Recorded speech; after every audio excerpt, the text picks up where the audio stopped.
Halo pembelajar Indonesia, jumpa lagi di Rumah Manusia Pembelajar Official.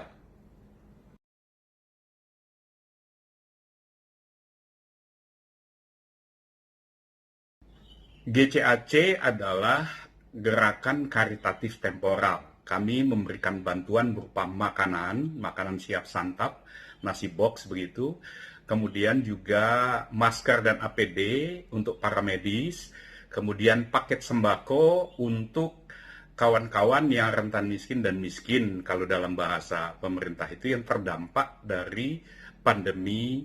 Dan karena di rumah kan mesti orang di rumah saja, misalnya mereka kehilangan, berkurang penghasilan secara drastis atau bahkan kehilangan sama sekali. Dimulai oleh Pak Budi dan Bu Jenny, pemilik kafe di Pulau Nangka. Kemudian juga ada Ibu Diana dari Kelapa Gading. Kemudian satu orang influencer, Ibu Ceni. Kemudian juga ada yang mengorganisir anak gelandangan kolong tol di utara, Pak Yudi Musafir Girang itu. Nah, inilah orang-orang yang pada awalnya memulai gerakan Cinta Atasi COVID-19 ini. GCAC ini kita mulainya dengan 100 paket sembako tanggal 28 hari Sabtu, tanggal 28 Maret. Tapi belum rutin. Kemudian TikTok ngobrol dengan beberapa orang yang kemudian datang donasi-donasi dari orang yang di rumah aja tapi mau bantu, kemudian kita coba organisir. Sejak tanggal 3 April setiap hari kita dapat dukungan untuk bisa membagikan makanan, masker, APG, paket sembako ke pihak-pihak tertentu sesuai dengan arahan donatur. Sampai kapan? Nggak tahu sih, sampai donaturnya habis kali ya. Atau mungkin sampai 17 Agustus 2020. Kita belum tahu pasti.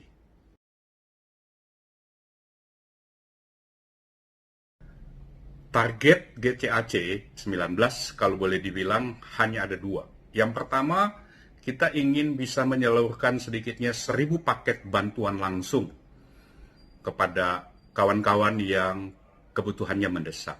Yang kedua, kita ingin membuat satu contoh social business model, bagaimana membuat satu tim ad hoc yang bisa segera beroperasi, berkelanjutan, setiap hari melakukan sesuatu untuk masa kerja yang mungkin tidak panjang, ya, antara 3 sampai 6 bulan saja. Kalau itu bisa kita lakukan, ini nanti bisa diduplikasi sehingga kalau ada pandemi, bencana atau apa, itu bisa cepat diorganisir pembentukannya dimanapun, di wilayah manapun di negeri kita ini. Itu targetnya.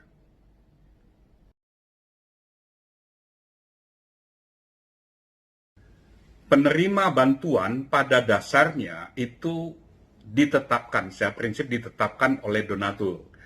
Nah, tetapi memang ada donatur-donatur yang tidak menetapkan ini mesti kemana, sehingga bisa kita kelola secara bebas. Karena itu kita pilih. Prosesnya kita selalu minta data dulu, data seperti apa, kemudian kita coba dapatkan referensi dari teman-teman yang bisa dipercaya sebelum kita menyalurkannya. Gitu ya. Jadi penerimanya itu pasti orang-orang yang kita ingin pastikan tepat sasaran dengan proses-proses yang kita atur. Cakupan dari edaran bantuan yang kita kelola mayoritas itu di Jakarta Timur, Jakarta Utara, dan Jakarta Pusat.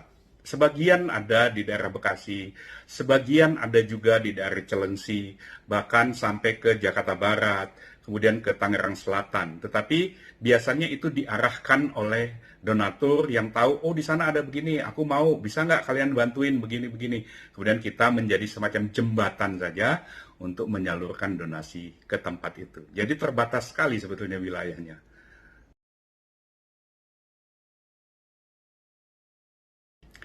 Jenis bantuan dari gerakan Cinta Atasi COVID-19 sejauh ini hanya 3 kategori saja. Yang pertama, makanan nasi box yang siap santap di tempat-tempat, misalnya pernah ada beberapa rumah sakit yang kekurangan makanan karena soal-soal di sekitar mereka, kita supply. Kalau mereka sudah cukup banyak, kita lihat yang mensuplai ke sana, kita cari lagi rumah sakit yang lain gitu ya.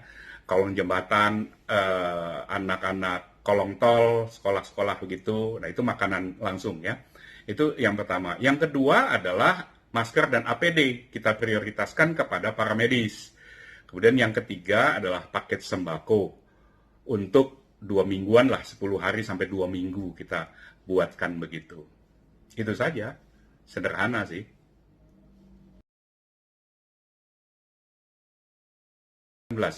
Kita coba atur prosesnya, mulai dari kita minta datanya, data dasar identitas biasanya ya. Kita minta, kadang kita minta mereka bikin tabelnya, kemudian jenis pekerjaan mereka, wilayahnya dan sebagainya. Kemudian kita minta referensi. Yang kedua adalah kita minta referensi siapa penanggung jawab distribusinya. Jadi semacam PIC gitu ya, PJD kita bilang, penanggung jawab distribusi. Kemudian yang ketiga adalah kita membuat WA group untuk para penanggung jawab ini. Di beberapa titik kita sempat lakukan itu. Kemudian yang keempat adalah kita menjadwal kapan penanggung jawab distribusi bisa ambil ke posko kita kalau donasinya sudah ada. Kemudian yang kelima, meminta penanggung jawab distribusi itu mendokumentasikan dan mengirim di WA group untuk memastikan itu sampai ke pihak-pihak yang dituju. Kemudian yang keenam adalah mengkomunikasikan progres-progres dan kebutuhan secara harian kepada beberapa orang donatur. Kemudian yang ketujuh, meminta anggota WA Group untuk memonitor program bantuan dari pemerintah di wilayah tertentu, supaya kalau ada sudah yang cair, berarti mereka bisa dapatkan itu, mengurangi apa yang harus kita lakukan. Jadi kita coba dorong orang tanya atau mendaftar ke RT RW kelurahan setempat supaya mendapat bantuan yang dari pemerintah itu.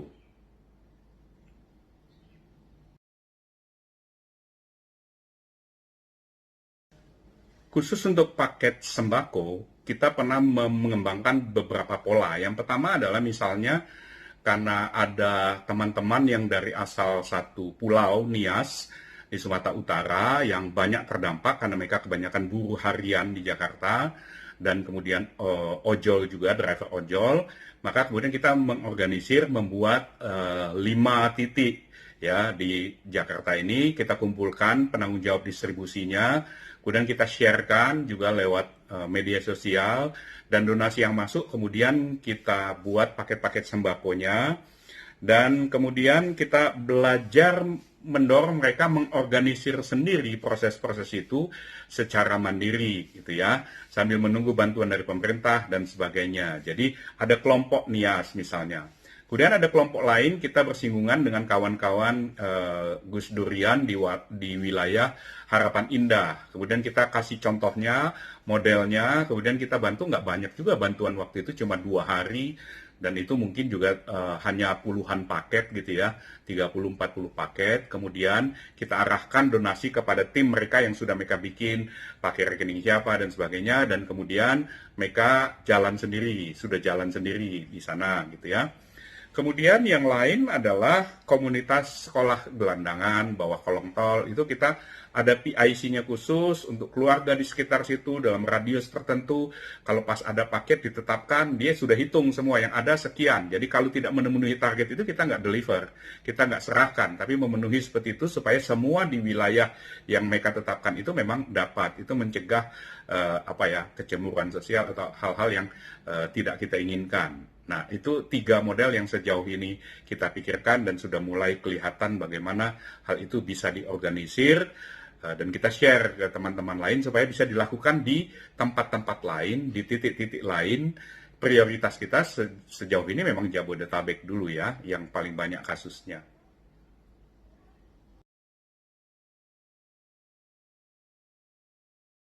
Untuk makanan, masker, dan APD, biasanya kami cari rumah sakitnya. Itu kan ada ya, kita lihat daftar rumah sakit di DKI itu apa saja. Kemudian kami cari kontak personnya. Nah, sesudah ada kontak personnya, kemudian kita koordinasi, kita lihat di sana seperti apa. Misalnya, kalau di sana misalnya katakanlah ada 2.000 para medis, makanannya seperti apa.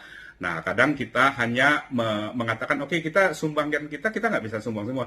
Kita punya 300 paket makan siang, boleh nggak kita serahkan ke sana? Kemudian kita serahkan ke sana, kita jalin komunikasinya. Kalau kemudian kita lihat yang antar sudah banyak di situ, kita cari lagi yang lain, kita cari lagi yang lain. Jadi berpindah-pindah, berputar sesuai dengan kebutuhan atau data yang kita update di lapangan, gitu ya.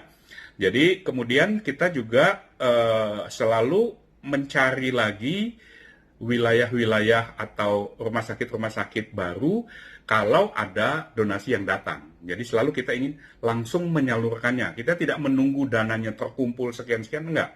Kita bergerak tiap hari. Selama dana donasi ada, kita bergerak tiap hari. Nah, kadang agak terhenti karena suplai sembako yang kita pesan belum datang. Nah, itu apa boleh buat. Tapi sejauh ini hampir 2 minggu ya, itu jalan terus sih setiap hari. Beda-beda paketnya tetapi jalan terus.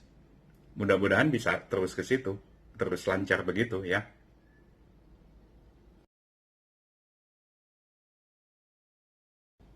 Yang nyumbang donaturnya itu bisa siapa saja, kami sangat terbuka gitu ya. Mulainya sih memang teman-teman yang umumnya kami saling kenal satu sama lain ya. Tapi ini kan bebas syarat ya.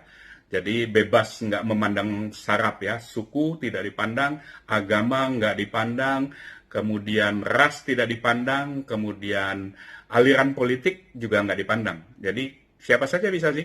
Buat kami ini sebetulnya satu exercise bagaimana aplikasi praktis yang kita sebut nilai-nilai Pancasila itu kita hidupi saja sehari-hari gitu. Ada kepedulian, ada gotong royong, kita coba lakukan lah. Tanpa terlalu banyak teori macam-macam, nggak ada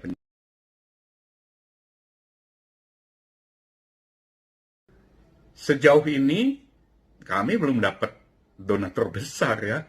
Kami belum dapat perusahaan, lembaga donor atau apa tuh. Kami belum dapat, belum tahu juga caranya. Masih belajar gitu ya. Jadi kami dapat donasi misalnya mulai dari yang nyumbang 300.000 yang paling kecil setahu saya.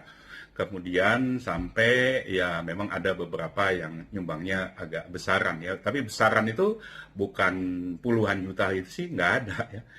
Ya jutaan itu ada gitu ya. Jadi kalau seandainya ada lembaga donor yang bisa mempercayakannya kepada kami, mungkin skenario-nya akan berubah lagi. Nggak tahu nih, kita sambil jalan aja. Ini gerakan kecil, namanya juga gerakan cinta ya. Ada emosinya sedikit karena tergerak gitu. Jadi konsepnya menyusul sambil jalan, gitu sih. Kalau orang mau terlibat, biasanya mereka lihat di salah satu dari media sosial yang kami kelola. eh, Pertama itu IG, Instagram, Gerakan Cinta Atasi COVID. Di situ beberapa informasi kita sampaikan. Kemudian pakai IG pribadi saya juga, andreas.hareva. Kemudian pakai saluran channel YouTube saya, Manusia Pembelajar Official. Itu yang kita gunakan. Itu dulu sharing saya kali ini. Salam 2045 Indonesia Raya. Nah, ini izin sharing sedikit, ini beberapa ya. Ini dari Ibu Susan, Kelapa Gading nyumbang 15 paket. Terus ada Bu Eli itu, Bu Eli Kelapa Gading juga 20 paket. Ada Bu Inge 20 paket. Kemudian dari Bekasi ada Pak Ernest. Kemudian ada Bu Rizka dari Kayu Putih 40 paket. Bu Angela bahkan dari Bekasi ada yang nyumbang juga 30. Kemudian Ibu Liani dari Serpong tuh ya. Nah itu beberapa donatur yang sudah menyumbang untuk paket sembako dari gerakan Cinta Atasi COVID.